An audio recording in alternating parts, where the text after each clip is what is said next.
Assalamualaikum warahmatullahi wabarakatuh. Salam hebat dan salam sehat, guru Indonesia. Izinkan saya memaparkan koneksi antar materi modul 2.2, yaitu tentang pembelajaran sosial emosional. Sebelumnya, perkenalkan, nama saya Maulana Yusuf, CGP Angkatan 8 dari SMA Negeri 1 Liang, Kabupaten Bogor, Jawa Barat.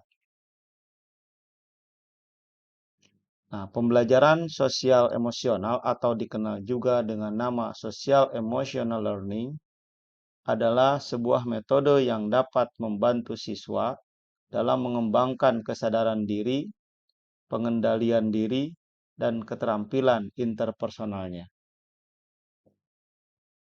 Sebagai refleksi diri, sebagai seorang pendidik, tidak jarang kita dihadapkan pada kondisi yang mengharuskan kita melakukan banyak sekali pekerjaan. Melakukan beberapa pekerjaan secara bersamaan dapat meningkatkan stres dan mengurangi efisiensi serta produktivitas.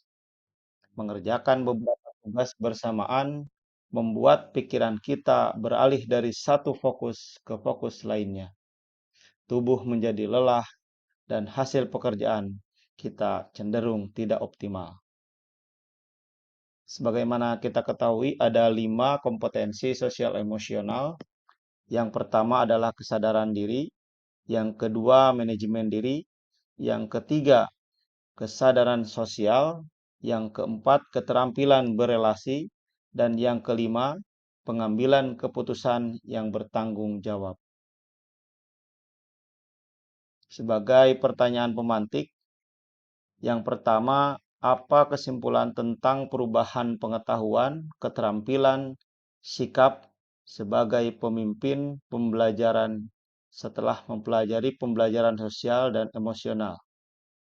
Yang kedua, apa kaitan pembelajaran sosial emosional yang telah dipelajari dengan modul-modul sebelumnya?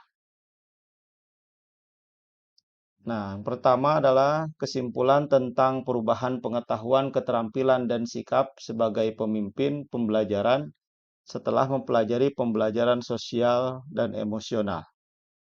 Sebagai pemimpin pembelajaran, guru harus memiliki kompetensi sosial emosional yang baik. Karena guru yang baik harus bisa mengatur tingkat emosinya, sehingga tetap berada dalam kesadaran penuh yang positif ketika pembelajaran baik di kelas maupun di luar kelas.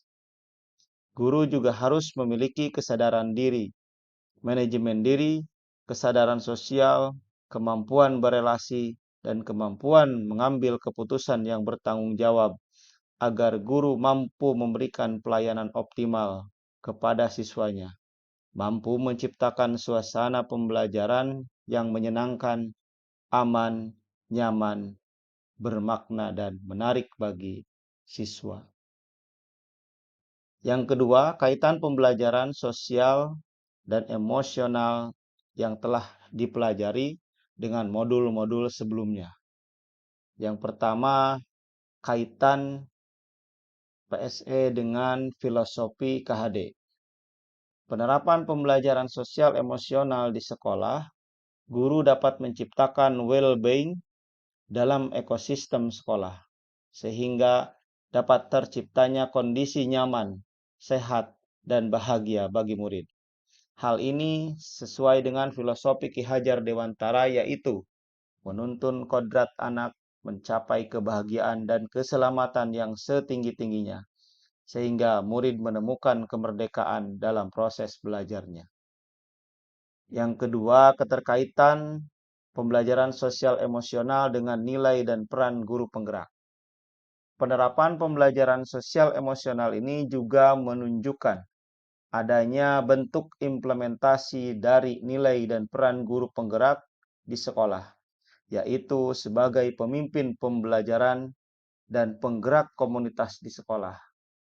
Nilai dan peran yang dimiliki oleh guru dalam pembelajaran sosial emosional akan memberikan kepercayaan diri, menciptakan rasa aman dan nyaman bagi murid. Yang ketiga, keterkaitan pembelajaran sosial emosional dengan visi guru penggerak. Penerapan pembelajaran sosial emosional juga menunjukkan adanya upaya mewujudkan visi sebagai guru penggerak, yaitu mewujudkan generasi penerus bangsa yang berprofil pelajar Pancasila. Karena dengan siswa memiliki 5 kompetensi sosial emosional, maka siswa tersebut juga menerapkan profil pelajar Pancasila dalam kesehariannya. Yang berikutnya, yang keempat, keterkaitan pembelajaran sosial emosional dengan budaya positif. Pengimplementasian pembelajaran sosial emosional ini juga menerapkan suatu wujud penerapan budaya positif sekolah. Melalui budaya positif sekolah yang baik, terstruktur, dan berkesinambungan, akan terbentuk kompetensi sosial emosional secara alami dan mendalam pada pribadi siswa dan juga guru di sekolah. Yang selanjutnya, sebagai upaya dalam memenuhi kebutuhan sosial emosional siswa, guru dapat menerapkan pembelajaran berdiferensiasi.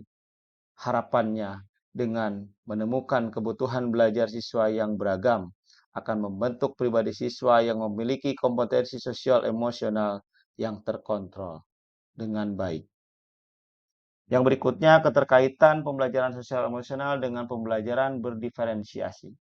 Pembelajaran sosial dan emosional mencoba memberikan keseimbangan pada individu dan mengembangkan kompetensi personal yang dibutuhkan untuk dapat menjadi sukses. Bagaimana kita sebagai pendidik dapat menggabungkan itu semua dalam pembelajaran sehingga anak-anak dapat belajar menempatkan diri secara efektif dalam konteks lingkungan dan dunia. Pembelajaran sosial emosional adalah tentang pengalaman apa yang akan dialami oleh murid, apa yang dipelajari murid, dan bagaimana guru mengajar. Nah, baik. Yang terakhir adalah tentang refleksi dari modul ini.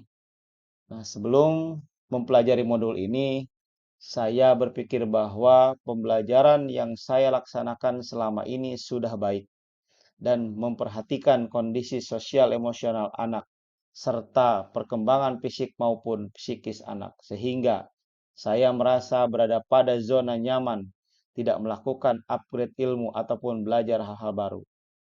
Setelah mempelajari modul ini, ternyata pembelajaran yang saya lakukan belum sepenuhnya mengintegrasikan kompetensi sosial emosional dalam pembelajaran dan masih jauh dari pembelajaran yang memenuhi kebutuhan belajar siswa. Saya sudah menerapkan kegiatan yang melatih kesadaran penuh di awal pembelajaran, seperti mendengarkan musik, menanyakan perasaan siswa, namun saya tidak menyadari hal tersebut bahwa saya sudah melatih siswa melakukan kesadaran diri dan keterampilan berelasi melalui tugas kelompok. Namun, saya kurang memberikan penguatan pada setiap tahapnya. Melalui modul ini saya paham ternyata kompetensi sosial emosional bisa diajarkan anak melalui pembelajaran eksplisit, implisit, penciptaan iklim kelas dan budaya sekolah, dan penguatan kompetensi sosial emosional pendidik dan tenaga kependidikan di sekolah. Demikianlah penjelasan atau pemaparan dari saya. Terima kasih. Salam guru penggerak, tergerak, bergerak, dan menggerakkan. Wassalamualaikum warahmatullahi wabarakatuh.